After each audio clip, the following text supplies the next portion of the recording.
News 14 Bangla digital মিডিয়ার পক্ষ থেকে জানাই স্বাগত। দর্শক, আপনাদেরকে নিয়ে চলে যাই একটু আমডাঙ্গায়। তো আমডাঙ্গায় বিধানসভায় প্রার্থী ছিলেন বিগত দিনে প্রাক্তন বিধায়ক রফিকুর। এই রফিকুর তিনি প্রাক্তন বিধায়ক। এখন কেন বলতে হচ্ছে দর্শক, 2026-এর বিধানসভার ভোটে দামামা তো বেজেই গিয়েছে। তো এখন আর বিধায়ক হিসেবে তিনি নেই, কারণ আবার যদি 2026-এর বিধানসভার ভোট হয়, তারপরেই না আবার রফিকুর যদি টিকিট পেত আর যদি বিধানসভায় তিনি প্রতিদ্বন্দ্বিতা করে জিততেন, তাহলে Rafiqur is the best MLA হতো। কিন্তু যেহেতু রফিকুরকে টিকিট দেয়নি দল, তৃণমূল কংগ্রেস দল দেয়নি, টিকিট দেয়নি, তো সেহেতু তার প্রতিদ্বন্দ্বিতা করার জন্য মনোনীত প্রার্থী আপনার ফুরফুরা শরীফের একজন পীরজাদা কাসেম সিদ্দিকী সাহেব, তারাকে টিকিট দিয়েছে। দল বিশ্বাস করেছে, রফিকুরকে কিন্তু বিশ্বাস করেনি। তিনি একজন বিজ্ঞ ব্যক্তি, রাজনীতিবিদ, তাকে টিকিট দেয়নি দল। সেটা দলের অভ্যন্তরিক ব্যাপার।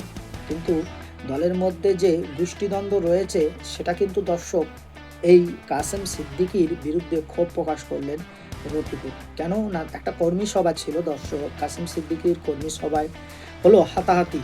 এ বিষয়ে কিন্তু রফিকুর তিনি একদম মাইক্রোফোন ধরে কোট আনকোট বললেন। কি বললেন দর্শক? তিনি বললেন যে আপনার কাসেম সিদ্দিকী দলের টিকিট পাওয়ার পরে 10 দিন হয়েছে, তিনি এই আমডাঙ্গার বুকে 9 দিন ঘুরেছে। আর যে কটা বক্তব্য দিয়েছে, সেই বক্তব্যের মধ্যে দিয়ে তিনি রাজনীতি বোঝে না, ঠিক আছে, ভালো কথা, কিন্তু তারপরেও দল তাকে টিকিট দিয়েছে, ভালো কথা, খারাপ নয়। কিন্তু বিষয়টা হচ্ছে এমনই যে তিনি বলছেন যে আমি আমডাঙ্গায় উন্নয়ন করতে এসেছি। তবে কি কাসেম সিদ্দিকী সবে উন্নয়ন করছে, দল কি টিএমসি অর্থাৎ তৃণমূল কংগ্রেস কি উন্নয়ন করতে পারেনি?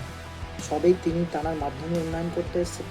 তিনি এই কথাটা বলার পরেই একদম কর্মী সমর্থকদের মধ্যেই বাগদ্বন্দ্ব শুরু হয়ে গেল, চিগার ভাঙাভাঙি এবং দুই গোষ্ঠী দ্বন্দ্ব শুরু হয়ে গেল। দর্শক, আর আমি বেশি কথা বলবো না।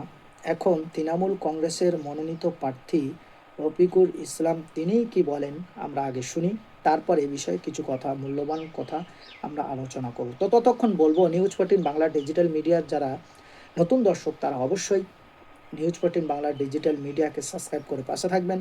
আর যারা সাবস্ক্রাইব করে রেখেছেন অলরেডি, তাদেরকে জানাই অসংখ্য ধন্যবাদ। দর্শক, চলুন আগে আমরা এই কাসেম সিদ্দিকী সাহেবের সঙ্গে রফিকুরের কি বাগদ্বন্দ্ব হয় এবং মনোমালিন্য হয়, এবং সেটা আপনাদের কাছে আগে তুলে ধরি, তারপরে এই বিষয়ে কিছু কথা আমরা আলোচনা করব। চলুন দর্শক, আর বেশি না কথা বলে আমরা ভিডিওটা আগে দেখে আসি। সর্বস্ব হলে হবে না, আপনাকে অ্যানালিসিস করতে হবে আমডাঙ্গার পরিস্থিতি কি। অ্যানালিসিস করে ডোর টু ডোর ক্যাম্পেইন করতে হবে, তবেই জিতবেন। এটুকু বলে দিলাম। শুধু আবেগে এলাম, প্রচুর লোক হয়েছে কর্মী সভায়, আমরা জিতে যাব, এই ধারণা রাখবেন না। আপনারা অ্যাক্টিভ হন, প্রকৃত দলের কর্মী হন। বলতে আমার খুব খারাপ লাগছে, প্রার্থী হয়েছে 10 দিন আগে, 9 দিন এলাকায় ঘুরেছে। যে সমস্ত বক্তব্য উনি রেখেছেন, আমি ওনাকে খারাপ বলছি। রাজনীতিতে নতুন, উনি ধর্মীয় মানুষ, রাজনীতি করেন না। উনি বলছে আমি উন্নয়ন করতে এসেছি, এতদিন উন্নয়ন হয়নি। মমতা বন্দ্যোপাধ্যায়ের উন্নয়নটা আমডাঙ্গায় হয়নি, এটা বলার কি দরকার? মমতা বন্দ্যোপাধ্যায়ের উন্নয়নটা আমডাঙ্গা হয়েছে, তার উন্নয়ন আশ্রে পড়েছে। আর তৃণমূলের প্রার্থী যেতে বলে আমি 15 বছর পরে উন্নয়ন করতে এসেছি, এটা কিন্তু ঠিক না, এটা কিন্তু ঠিক না। তাই শুধু বলবো,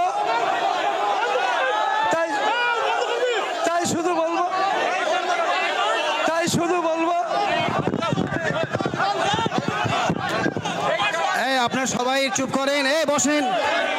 আপনারা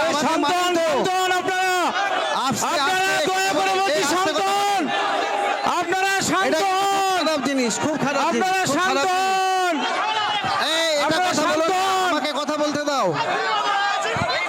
আপনারা সবাই বসেন, আপনারা সবাই বসেন, আমি বসতে বলছি, আপনারা বসেন। আপনার কথা শুনছেন না? আমি বহু বাজারে ঘুরেছি, প্রত্যেকটা বাজারে গিয়ে আমি চা খেয়েছি, বসেছি, গল্প করেছি, যেহেতু আমি তাদের বাড়ির ছেলে, আমি আপনাদের ঘরের ছেলে। আমি প্রথম দিদির হাত ধরে বললাম, দিদি আপনি যদি আমাকে আমডাঙ্গা দেন, তাহলে আমি আমডাঙ্গায় প্রথম আমি 3 কাঠা জায়গা কিনে আমি নিজের ঘর তৈরি করে আমার বউ বাচ্চাগুলোকে আগে রাখবো এখানে। দিদি বলেছে ঠিক আছে তুমি তাই করবে।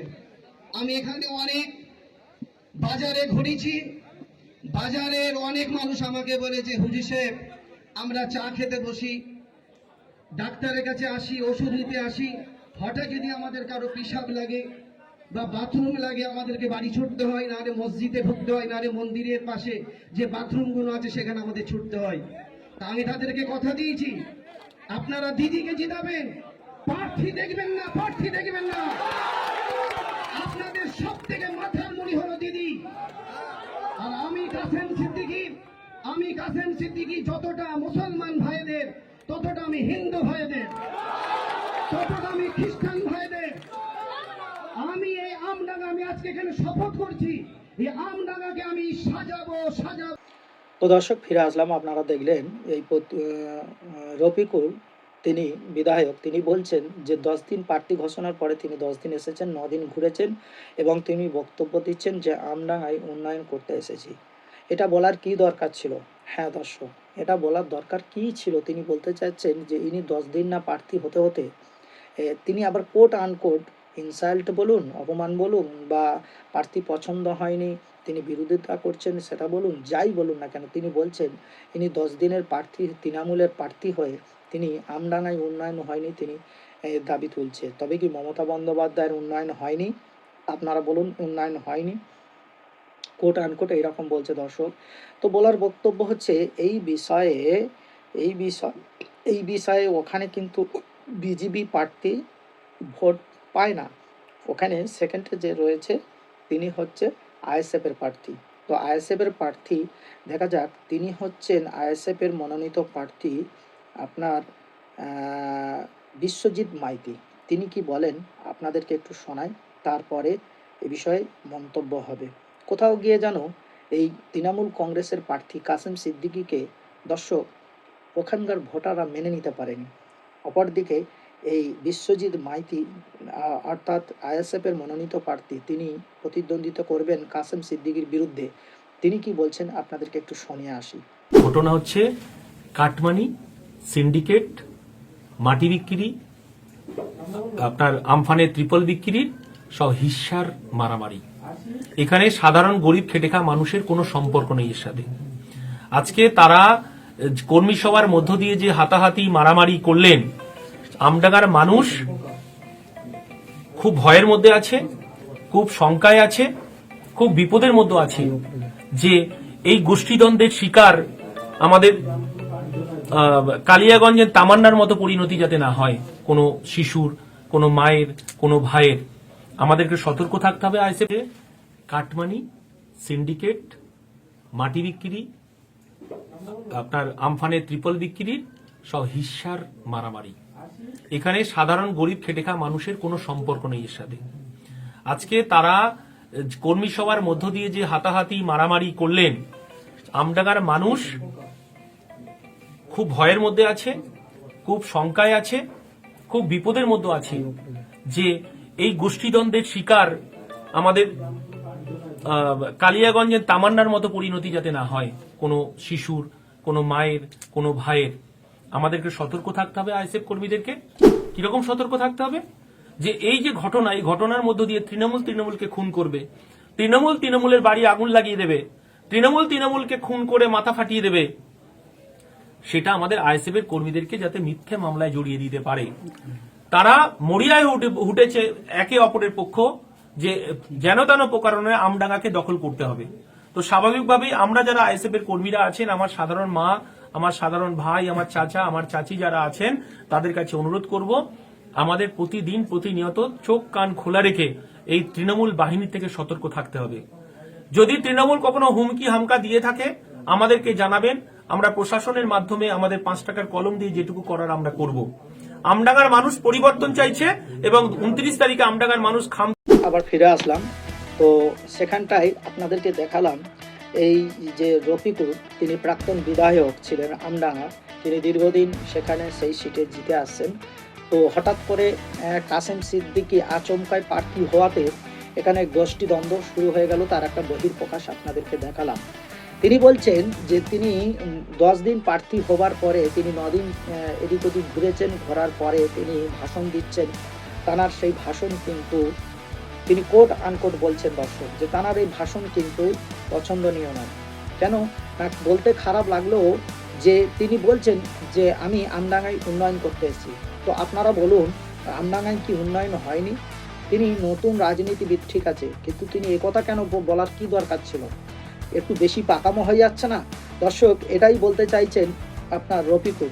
তিনি এমনি তো বসিয়ান নেতা, অর্থাৎ তারপরেও একটা যেন কোথাও গিয়ে যেন তাকে বসিয়ে দিয়ে একটা বাগদ্বন্দ্ব সৃষ্টি হয়ে গেল, আর তিনি অসন্তুষ্ট ফিল করলেন। পরেক্ষণে যদিও কাসেম সিদ্দিকী, পীরজাদা কাসেম সিদ্দিকী অর্থাৎ আপনার তৃণমূল কংগ্রেসের প্রার্থী, তিনি পরেক্ষণে বলেছেন যে আমি যতদিন দুনিয়ায় বেঁচে থাকবো ততদিন আমি এমএলএ হিসেবে ওনাকে, এমএলএ কে সেটা তো আপনার 4 তারিখে বোঝা যাবে। তার এই সমালোচনার মধ্যে, এত গন্ডগোলের মধ্যে দর্শক, তারপরে আইএসএফের প্রার্থী বিশ্বজিৎ মাইতি বললেন এই যে ওদের যে গোষ্ঠী কন্দল, এই গোষ্ঠী কন্দলের জন্য আপনাদেরকে সতর্ক করি, যারা আইএসএফ করে তারা সতর্কই থাকবেন। কেননা ওদের গোষ্ঠী কন্দল করে ওরা খুন খারাপি করবে আর আইএসএফের কর্মীদের ওপরে কেস দেবে। তবে আমি প্রশাসনের ওপরে আস্থা রাখছি, তারা যেন এটা স্বচ্ছ চোখে দেখেন এবং আমরা আইনত ব্যবস্থা নেব যদি এমন করে। আর এটাও বললেন পাশাপাশি যে দর্শক, তারা আইএসএফের কর্মীদেরকে সতর্ক দিলেন যে তোমরা এই সব ফাঁদে পা দেবে না, তারা কি করছে সেটা তাদের করতে দাও, এদিকে আমাদের মানে নাক গলালে হবে না দর্শক। তার মানে কোথাও গিয়ে এখানে যেহেতু বিজেপি প্রার্থী খুব একটা বেশি ভোট পায় না, ওখানে সেকেন্ড পজিশনে রয়েছেন আপনার আইএসএফ, কিন্তু আইএসএফ সেখানে যে প্রার্থী দিয়েছেন আপনার প্রার্থী বিশ্বজিৎ মাইতি, তিনি এরকম বার্তা দিচ্ছেন, তিনি সম্প্রীতি এবং ভালোবাসার বজায় রাখার জন্য তিনি সৌজন্যবোধের তিনি আইএসএফ কর্মীদেরকে সতর্ক থাকতে বলছেন, যাতে করে খেটে খাওয়া মানুষ না কেসে জড়িয়ে যায়। হ্যাঁ দর্শক, তো এবারে বোঝা গেল যে এখানটাই আমডাঙ্গায়, আমরা পূর্বে ভিডিওতে আপনাদেরকে দেখিয়েছিলাম বিনোদনে, যে আমডাঙ্গার একাধিক মানুষের সঙ্গে আমরা কথা বলে দেখেছি। সেখানকার মানুষরা বলছেন যে এখানে আমাদের উন্নয়ন হচ্ছে না, এখানে এই রফিকুলকে আমরা দেখতে পাই না, বিধায়ক শুধু ভোটের সময় দেখতে পাই। কোথাও গিয়ে যেন কাসেম সিদ্দিকী সেই কথাটাই তুলে ধরতে চেয়েছে, কিন্তু সেই রফিকুর তিনি বলছেন যে তোমার এই কথাটা বলার কি দরকার ছিল, দিদির উন্নয়নকে এখানে পৌঁছায়নি। দর্শক, এটা যেন জোর করে মুখ থেকে বের করে নিয়ে আবার একটা চেষ্টা এবং প্রচেষ্টা চলছে। আর সেই ক্ষেত্রে কাসেম সিদ্দিকী তিনি বলেই ফেললেন যে আমি উন্নয়ন করতে এসেছি। তাহলে আমডাঙ্গাটা আপনার তৃণমূল কংগ্রেসের প্রার্থী, মনোনীত প্রার্থী কাসেম সিদ্দিকী কি ভোটে লড়লে সত্যিকারের কি জিততে পারবেন? এটা প্রশ্ন থাকলো দর্শক আপনাদের কাছে, নাকি প্রতিদ্বন্দ্বী বিশ্বজিৎ মাইতি তিনিই জিতে যাবেন? সেটা সময় আসলে বোঝা যাবে 4 তারিখে। তো আপনাদের মন্তব্য আপনারা কমেন্ট বক্সে এসে জানিয়ে যাবেন। ভালো লাগলে একটা লাইক করবেন, আর কোট আনকোট বলতে হচ্ছে দর্শক আপনাদের প্রিয় মানুষদের কাছে ভিডিওটা শেয়ার করবে, যাতে করে এই ভিডিওটা তারাও সহজে দেখতে পায়। আর ফেসবুক থেকে দেখলে অবশ্যই পেজটাকে ফলো দিয়ে পাশে থাকবেন। আজ ভিডিওটা এই পর্যন্ত, ভালো লাগলে অবশ্যই আপনারা সাবস্ক্রাইব করে পাশে থাকবেন। ততক্ষণ আপনারা ভালো থাকুন, সুস্থ থাকুন, দেখা হচ্ছে পরবর্তী ভিডিওতে।